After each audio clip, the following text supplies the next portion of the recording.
Hello friends, I am Dr. Shishir Agrawal. Today I am going to talk about coronavirus, everything about coronavirus, how to take care of it. It is for the medical healthcare professionals as well as all the general public, how to take care of yourself from not getting infected from coronavirus. I'll start with the introduction. I have written a PPT with this.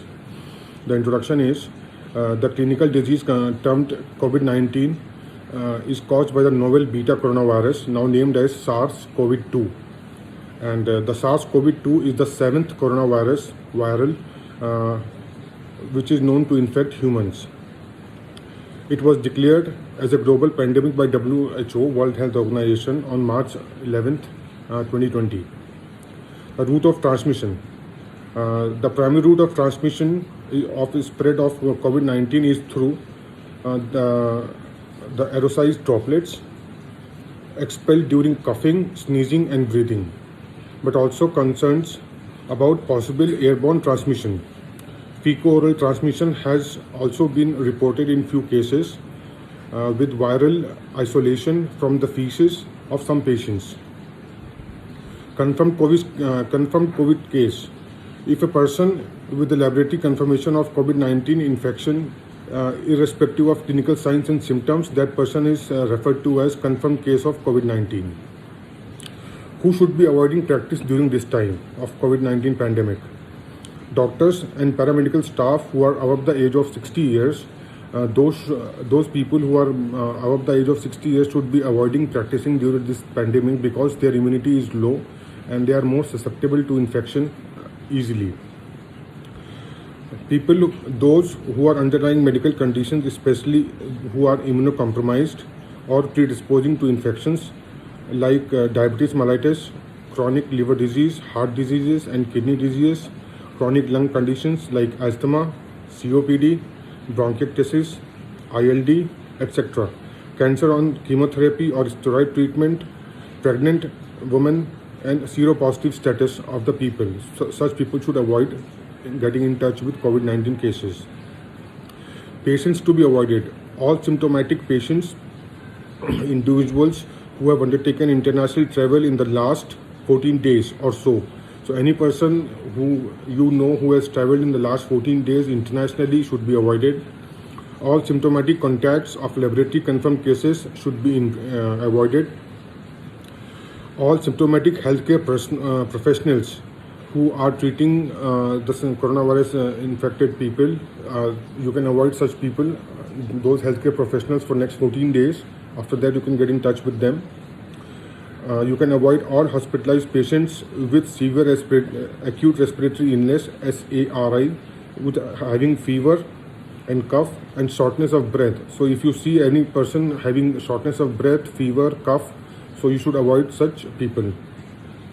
Asymptomatic, direct and high-risk contacts of the confirmed cases should be avoided and should be tested once between 5 days and 14 days after contact. The symptomatic refers to fever, cough, shortness of breath. Direct and high-risk contact includes those who live in the same household with a confirmed case of HCP who examined a confirmed case. Directly referred for testing. All those patients with any of these signs, things positive, should be referred to the nearby COVID center for testing, government or private diagnostic facility. So all the districts have got their trauma centers. So if you suspect anybody who could be coronavirus positive, you can always give them a call and they can be referred to that district hospital or the private hospital which is being as a coronavirus center. Now a lot of people are asking about the pregnant and breastfeeding patients.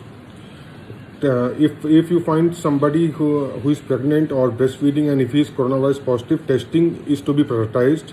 It should be prioritized, and if suspicion arises, currently there is no suggestive data of viral transmission via breast milk.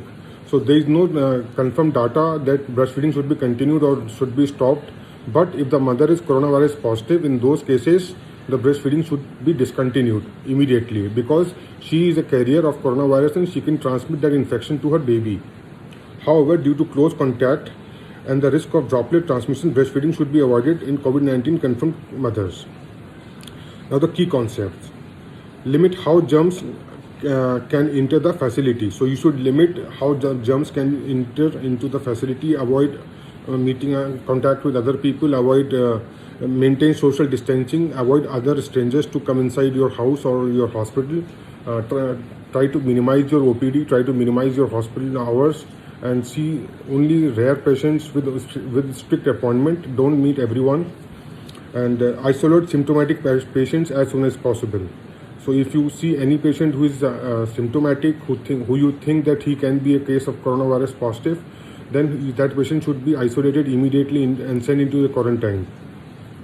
And please protect all the healthcare workers. Give all the healthcare workers the complete PPE, mask, cap, eyeglasses, everything, gloves, so that all the healthcare professionals are completely protected and no one is at risk. Now I'll talk about triage on phone. The crucial first step in protecting doctors and the other patients is triage on phone. Talk on phone instead of meeting directly. All patients must be assessed for possible COVID-19 infection and suspects.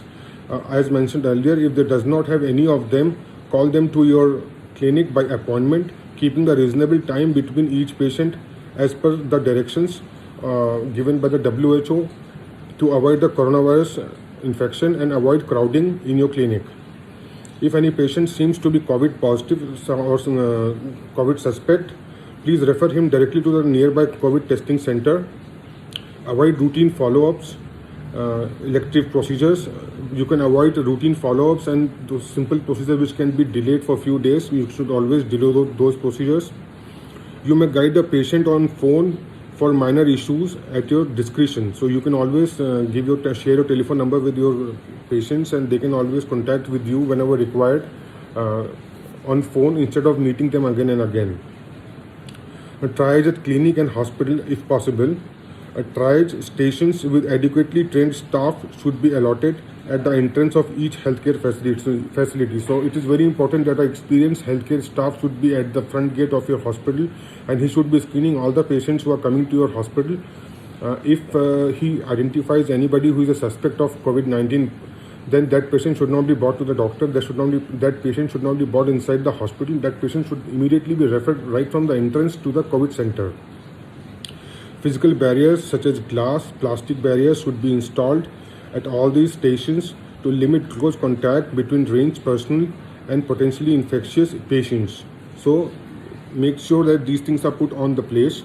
Use of personal protective equipments, that is called as PPE, is preferred. So this is a PPE for OPD, and PPE for IPD for ICU is different.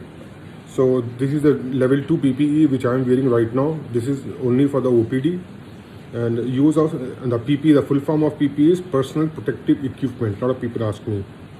Now I'll talk about the clinical management. Restrict the OPD time to limited hours. Avoid walk-in patients. Don't encourage walk-in patients. Only encourage those patients who are your old patients who are consulting you for many years. Only entertain those patients. All patients only avoid relatives as much as possible. Make sure that only one attendant come inside your OPD chamber with the patient. Make sure that your consultation chamber is not crowded and there are not too many people entering inside your OPD chamber with the patient. So make sure that only one person comes inside and other people are standing outside. And whoever comes inside, make sure that that person is wearing the complete mask and he is standing at least 3 to 4 feet away from you, more than 1 meter away from you. And if patient need to be examined, all patients only avoid relatives as much as possible. Make the patients wait about 1 meter apart. If possible, don't make patients sit anywhere in your clinic. If patient needs to be examined on bed or table, clean it immediately following the examination. So once you have examined the patient on the examination bed or a table, as soon as the patient gets up from there, make sure it is cleaned up with a spirit or alcohol-based swab immediately. Clinic management. Please don't touch any documents of patients. Just see them from far. You may ask patients to click photos and send it to you in advance. So don't touch all the papers and files and documents of the patients which the patient is carrying from a long time. Use new prescriptions of all patients. You may have to assist for the same. while dispensing medicines, prefer no touch technique with the patient. So in any circumstances, in any case, try not to touch the patient's documents, files, and if possible, please avoid touching the patient. You can see the patient from a distance, and you can suggest him by looking the patient from the distance. All patients with respiratory symptoms made to wear a paper mask in the waiting area, and includes that they are instructed on cough and sneezing hygiene. About whenever they are sneezing or coughing, they should try the elbow technique if they are not carrying any handkerchief or something. But it is always good to tell them to wear a mask, cover their nose and mouth and everything before they enter the consultation chamber. Doctor's clinic should be well ventilated, and the patient should be seated at least 6 feet apart, except during the physical examination. So whenever the patient enters your chamber, make sure that the patient is sitting at least minimum 6 years apart in your consultation chamber. The doctor should wear surgical mask. This is the surgical mask, and scrub hands with the soap and water, and use an alcohol-based disinfectant after each parent interaction. So it is very important that doctors wear cap, mask, and gloves, and eyeglasses, gloves. Double gloves should be worn, and before and after examining, you should change the gloves and put on the new gloves, and avoid no-touch technique. Make sure that you are practicing no-touch technique. Display at clinics. This is very important, which you should be displaying at clinics. You can display it at societies also, where a lot of people live. That visual alerts should be posted at the entrance and strategic areas, waiting areas, elevators, and cafeterias. So this is very important that a signboard of alerts should be posted, should be printed and posted in different areas about the awareness of corona. To reinforce both patients and healthcare workers to the importance of hand hygiene, respiratory hygiene, and cough hygiene is etiquette. So it's etiquette that you should encourage, you should tell the patients and all the healthcare workers about the hand hygiene, about the respiratory hygiene and the cough hygiene, that you should always, whenever you are coughing or sneezing, you should always cover your nose and mouth with some cloth or a tissue paper. Don't sneeze it freely on the face of somebody. Now I'll talk about the hand hygiene. All healthcare workers should perform hand hygiene using alcohol-based hand rub, minimum 20 seconds, by washing with soap and water, minimum for 40 seconds. If hands are visibly soiled, use soap and water and hand wash. Perform before and after using bathroom, before and during and after preparing food.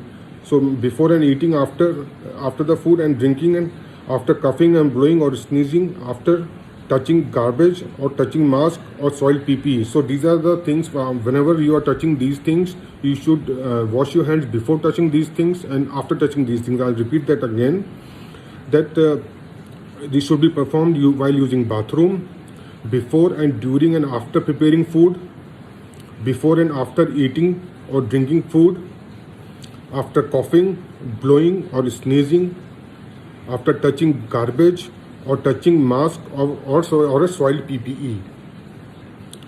Foot operated sanitizers should be put outside elevators, OPDs, screening areas, ICUs and wards. It is very important to place foot operated sanitizers in front of outside the elevators, OPDs, screening areas, ICUs and wards.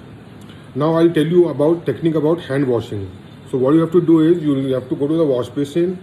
You have to open the tap, just wet your hands first with the tap water, then take the soap inside your hand, then rub your hands in like this, in this direction for at least 4 to 5 seconds. After that, put the fingers like this and make sure you clean the fingers like this. In between your fingers, the virus can be there. The size of the particle of the virus is very small. It is 0.3 micron. It is not visible by our own eyes. So washing your hands is very important. Wash these steps, wash it like this, then clean it like this. Then you take the thumb and you clean the thumb, inside and outside of the thumb, you clean the thumb. Then you make sure that the nails are there. You clean all the nails by rubbing the nails inside your hand like this. All the nails should be cleared. Then you clear your wrist area. This area should be cleaned completely. Then like this, you can take the thumb like this and you can wash the thumb like this. So, and then again you clean this, you clean this, you clean the back of the hand, you clean the back of the hand, and then you put the hand inside the tap, inside the water, so that by this procedure will take more than 20 seconds. So while you are doing hand washing, you should count 1, 2, 3, 4. When you start counting, it goes up to 24 to 25 seconds, which is adequate for your complete hand washing. So this is the steps which you should do for performing the hand hygiene, hand washing. The need of now I'll talk about the need of protective gears for all. Hand hygiene is compulsory for each and everyone, including healthcare workers and non-healthcare workers. Based upon the role in patient management and duration of exposure with patient, more or less than 15 minutes you have to don the protective gear. So it will take around 15 minutes to don all the protective gears and drape all the protective gears. Thus, need of protective gears depends on the place where you are practicing. It is classified later on. Now I'll talk about the mask etiquette. If the masks are worn, appropriate use of disposable mask is essential to ensure that they are effective and to avoid any increased risk of transmission associated with the incorrect use and disposable of mask. Place the mask carefully to cover mouth and nose and tie securely to minimize any gaps between the face and the mask. So the mask should be tied completely, and there should not be any gaps inside between the mask and the protective gear, and any part of your face should not be visible. I am sitting alone in my OPD chamber and nobody is here, so I have removed some part of that. But you have to wear, it is to be wear like this, and this is something which I was wearing earlier. This is to be wear completely like this, and then the mask is to be weared like this. And then this is the N95 mask which you have to wear like this. So this is the N95 mask. So once you wear this mask, now your face is completely covered once you wear this N95. So make sure that each and every part of your face, everything is covered completely when you are examining the patient who is COVID-19 positive. Place the mask carefully to cover the mouth and nose and tie securely to minimize the gap between the face and the mask. While in use, avoid touching the mask. Don't touch the mask again and again, because droplets would have been fall on this area. So avoid touching the mask. Remove the mask by using appropriate technique, and do not touch the front and remove it from the behind. So don't touch the mask from the front while removing it.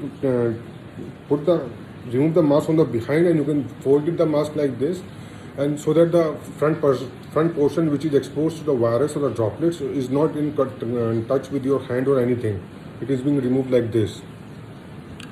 After removal, or whenever you inadvertently touch or use the mask, clean hands by using an alcohol-based hand rub for 20 seconds, or soap and water if visible, and it should go on for 40 seconds for healthcare professionals. Replace mask with a new one as soon as they become damp or humid. So once the mask is damp or humid, you should replace the mask immediately with a new one. Do not reuse the single mask again and again. So don't use the disposable mask again and again. You have to use the different mask once it is being soiled. Discard single-use mask after each use and dispose them off immediately upon removal. This is the N95 mask which I am going to mention right now. This is the N95 mask, and for N95 respirator, adequate fit check must be performed after wearing. This is just a mask. The respirator is the bigger one which is inside the ICU. So this should be done.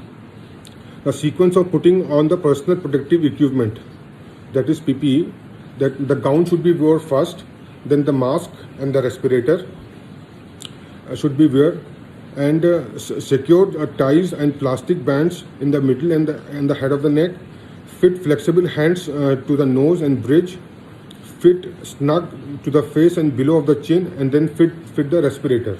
So this is the sequence, and then goggles and face shields is being put. Face shields I put whenever I'm in ICU. So this is the goggles which I'm using while seeing the patients in the OPD. How to safely remove the personal protective equipments. Now I'll talk about how to remove them. Gloves. outside the gloves, outside area of the gloves is contaminated. So if your hands get contaminated, so gloves removal should be immediately done, and the washing of your hands should be done immediately after removal of the gloves.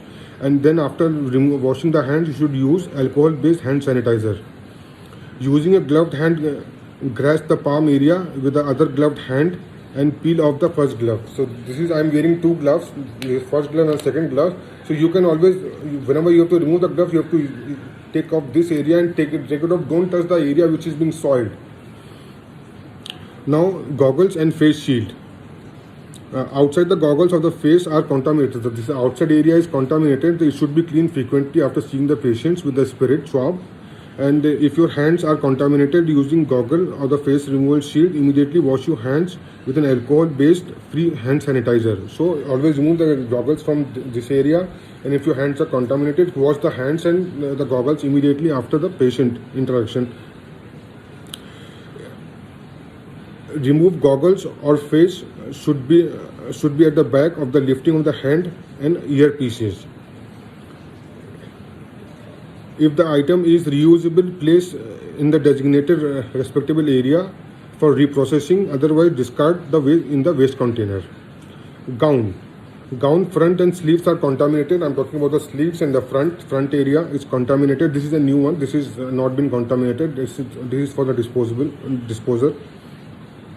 If your hands get contaminated during the removal, and immediately wash your hands or use an alcohol-based hand sanitizer. Taking care of the sleeves, and don't get contacted with the body when reaching for the ties. Pull down gown away from the neck and shoulder, touching inside of the gown only, and only when it is required. Turn gown inside out, fold the gown inside out, and then fold it. Fold or roll it into a bundle and discard into the waste container. So you can fold it, make it in a bundle, and discard it into a container. Mask or respirator. Front of the mask or respirator is contaminated. Do not touch. Do not touch the front side of the mask or the respirator or the eyeside, and remove from the behind and dispose it. Now, combined all procedures like hand washing, gloves, protective gown, whatever increases the intervention effectiveness. So if you are wearing if you are taking care of all the protective measures, then the intervention and effectiveness is improved. Now I'll talk about the transportation protocol. For shifting any suspected or confirmed COVID-19 patient, the following steps must be followed by the accompanying healthcare worker. Decontaminate hands by alcohol-based sanitizer and soap. Number 1. Don PPE. Inform trauma center control room regarding the admission and transfer of the potentially infectious patient. You should always inform the trauma center well in advance so that they are ready to accept you, receive you. In ambulance, use single use or patient use medical equipment where possible. Use disposable linen if possible. Monitor and documentation viral on medical management done in the ambulance should be done. So these things should be taken care of while you are transporting the patient of a suspected COVID-19 positive case. Now I'll talk about more about transportation.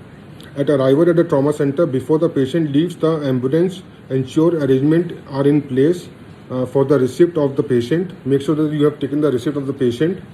Transfer the patient to the care of the hospital staff at trauma center.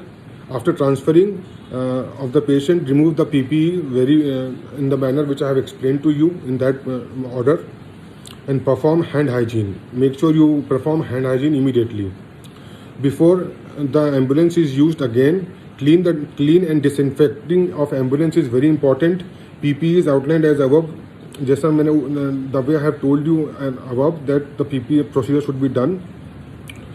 Ambulance should be cleaned before and after transferring the patient. Every time you transfer a patient with the ambulance, it has to be cleaned again and again. Surface like stretcher, chair, doors, handles, etc. should be cleaned with freshly prepared 0.5 to 1% hypochlorine solution or equivalent. Medical equipment should be cleaned as per the hospital infections control protocol.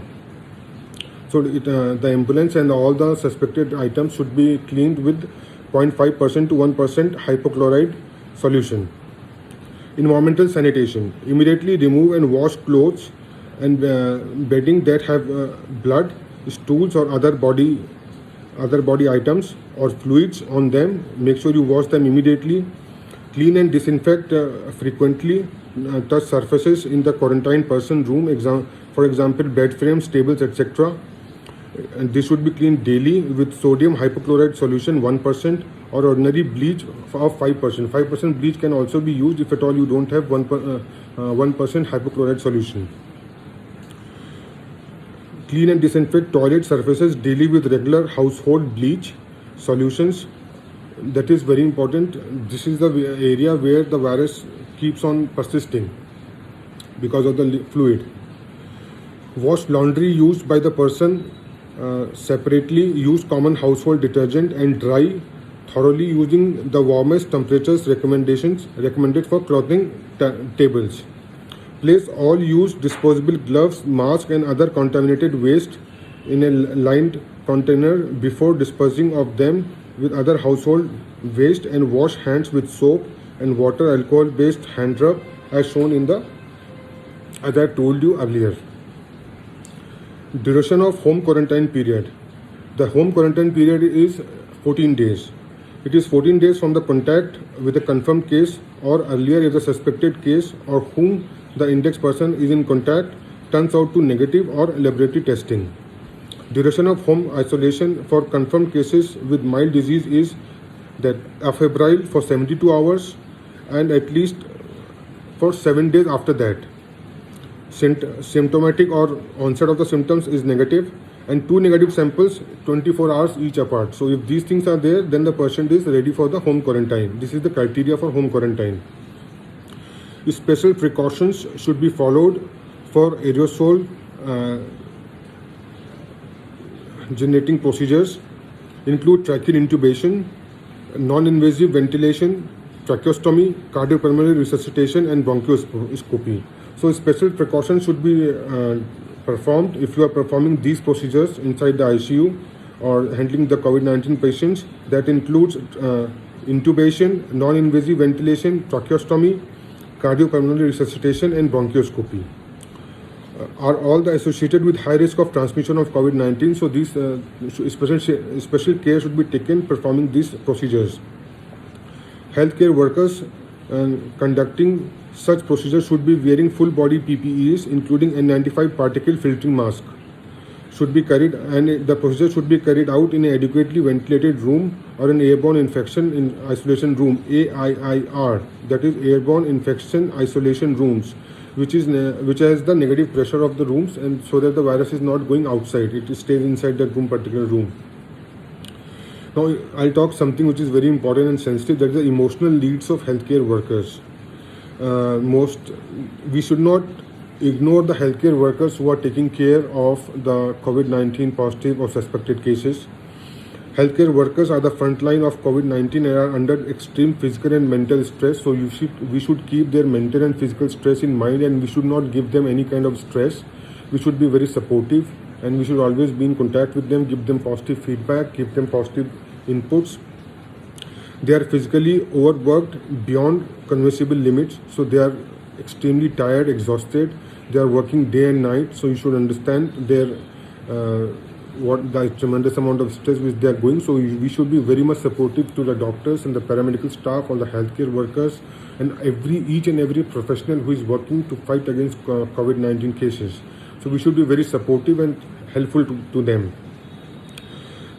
They are racked by guilt and pain from losing parents and colleagues, additionally worrying about their own health and the constant anxiety of passing infections on their families, so that they are under tremendous stress that they may not pass on the infection to their families, their children or anybody. They suffer from extreme levels of stress and depressive orders like anxiety and insomnia, so we have to understand their limitations and we have to be very positive, very polite. Even if somebody is going to a hospital for the examination, so they should not panic, and they should understand the limitations of the healthcare profession, and they should cooperate, and they should be very gentle with them. Now, access to personal protective equipment for healthcare workers. This is another key concern. Even developed countries like US and UK report extreme shortage of PPEs, and these concerns are multiplied in parts of the developing world like India, which may be most hit by the epidemic. PPE shortages have been described in all the countries all over the world, so please bear with them. Many physicians are forced to put themselves at risk and are already managing these patients without equipments, out of the box ideas which does not measure up the standard recommendation protocols. So you should be very supportive and help. As our Prime Minister said, we can make mask at our homes. We can cover our mask with the handkerchief. So we should be very cooperative and protective. Decontamination and waste management in clinics. It is very important to know that any surface or material known to be or potentially be contaminated by biological agent must be correctly disinfected to control the infection risk. Proper processes for the identification and segregation of contaminated materials must be adopted before decontamination and the complete disposal of the items. Where decontamination cannot be performed in the laboratory areas or outside, the contaminated waste must be packed in an appropriate packing, that is leak-proof manner, for transfer to another facility for documentation and disposal. Practices for environmental cleaning in healthcare facilities. Environmental cleaning is a part of standard precautions which should be adopted by all the patients and healthcare professionals. Ensure that cleaning and disinfection procedures are followed constantly and correctly. Cleaning agents and in disinfectants. 1% sodium hypochlorite can be used as a disinfectant for cleaning and disinfection. The solution should be prepared fresh. Leaving the solutions for the correct time for at least 10 minutes is recommended. Alcohol, that is isopropyl 70% or ethyl alcohol 70%, can be used to wipe gown and surfaces where the use of bleach is not suitable. Okay. Now, decontamination. PPE to wear while carrying out cleaning and disinfectant work. Wear heavy duty disposable gloves, disposable long sleeves gowns, eye goggles and or face shields, and the mask of the PPE should be wear while you are doing the disposing the items of the suspected cases of the COVID-19. Avoid touching the nose and mouth goggles as they help to prevent hands from the touching eyes. So you should not touch eyes or face frequently throughout the day because these carry the infection if you are handling the COVID-19 positive cases.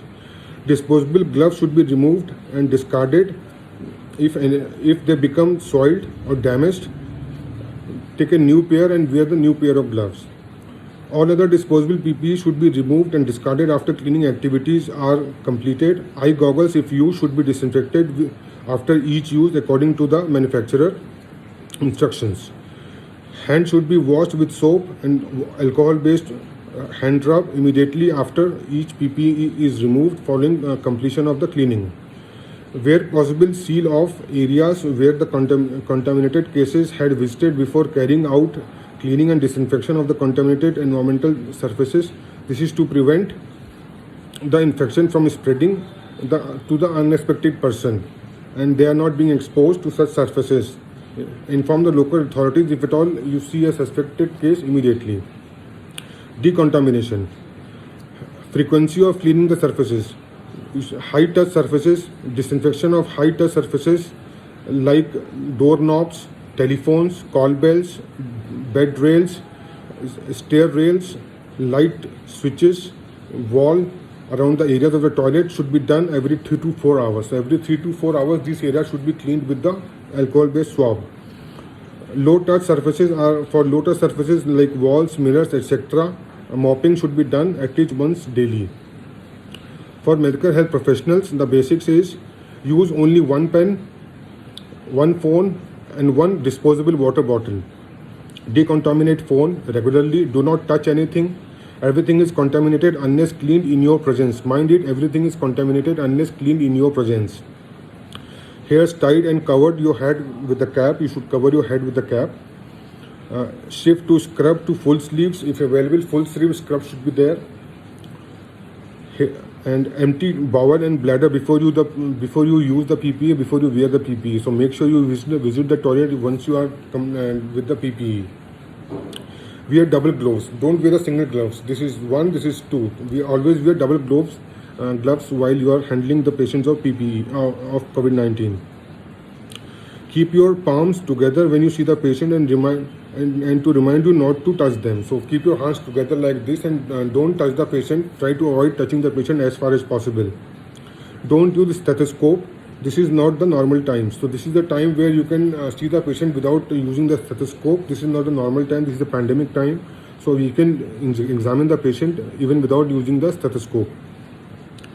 Wear goggles and wear mask if patient contact is in the busy area. Wear footwears which covers the foot completely. Plastic and rubber easy to disinfect. So make sure you wear plastic or rubber footwears which are easily to be disinfected, which are washable, which are easy to be decontaminated. Social distancing is poorly practiced in hospitals, so please pay attention. Keep distance of more than 1 meter between two patients. So they should sit separately in a distance. Safe distance has to be maintained always, irrespectively. No effective job at the hospital. If at all you can avoid going to the hospital, please avoid going to the hospital. Clean your desk, doorknob, computer, workstation yourself or in the presence. Make sure you clean all those things with yourself. If you are not cleaning it with yourself, then this should be done in your presence. Wash hands after every patient examination and cleaning your instrument with sterilium, especially stethoscope, to avoid cross-infection. Avoid lifts, closed spaces, do not touch the lift buttons and get them cleaned often. Avoid heavy load cleaning. So please avoid heavy load size cleaning. This is very, very important for the doctors, for the healthcare professionals and even for the patients. Leave all your stethoscope, knee hammers, all the equipments and medical stuff in the hospital itself. Don't take it home. Leave it inside your chamber. Leave it inside your clinic itself. Decontaminate car handles. This is very important. Ring up home when you start from the hospital. Someone at the home should be at the front door so that you don't have to touch the calling bell or the door handle. And the bucket of water should be waiting inside the bathroom with the washing soap and powder or bleaching powder added to it in the front of the door. Keep things, car keys, pen, sanitizers, bottle, phones in a box outside the door. Wash your hands in the bucket and stand in the water for a few minutes. Meanwhile, using tissue and sanitizer and wipe these items you have placed in the box or inside the box. Wash your hands with the soap and water again. Now into the house without touching anything. Go to the bathroom and the bathroom door is kept open by someone and the bucket with the detergent, soap and water is ready. You take off your clothes including your inner wear and soak inside the bucket with the detergent and keep it for washing. Then take the head bath with shampoo and body bath with soap. Wash your clothes, put in washing machine with high temperature settings and dry clothes in direct sunlight. Now I'll talk about the ICMR recommendations for COVID-19 patients. Use of hydroxychloroquine for prophylaxis for selected individuals are as follows. Now we'll talk about eligible professional. Asymptomatic healthcare workers involved in care of suspected or confirmed cases of COVID-19. 400 mg twice daily of hydroxychloroquine on the day 1, followed by 400 mg twice weekly for next 7 days for next 7 weeks. And should be always taken with the meals. Should not be taken empty stomach. The second criteria is asymptomatic household contacts of the laboratory confirmed cases. In such cases, 400 mg twice a day on day 1, followed by 400 mg once weekly for next 3 weeks to be taken with meals. Now, revised guidelines on clinical management of COVID-19 based on the available information of the following drugs may be considered as an off-label indication of the patient with severe disease and requiring ICU management. Hydroxychloroquine, that is dose of 400 mg BD for 1 day, followed by 200 mg BD for 4 days in combination with the milk. And along with this, you can give azithromycin 500 mg OD for 5 days. These drugs should be administered under close medical supervision with monitoring of side effects including QT intervals. The above medications is presently not recommended for children less than 12 years of age and the pregnant and lactating women. So this is not recommended for children who are below the age of 12 years and for lactating women and pregnant women. So this is, you can see this slide again, and this is everything about COVID-19 which you wanted to know. If you want to know more things, you can send me a message. My telephone number is there. You can text me or you can call me or you can email me. Email address is also there. And please be safe. Please take care of all these protective gears, all these protective measures while handling the cases of COVID-19. And please be very supportive with the healthcare staff, all the professionals, doctors, healthcare workers, police professionals, all the people who are fighting against this pandemic. You should be very supportive with all of them and give them support. Thank you so much for watching, and please share it to all the other people who would like to know more about COVID-19. Thank you so much for watching. Bye.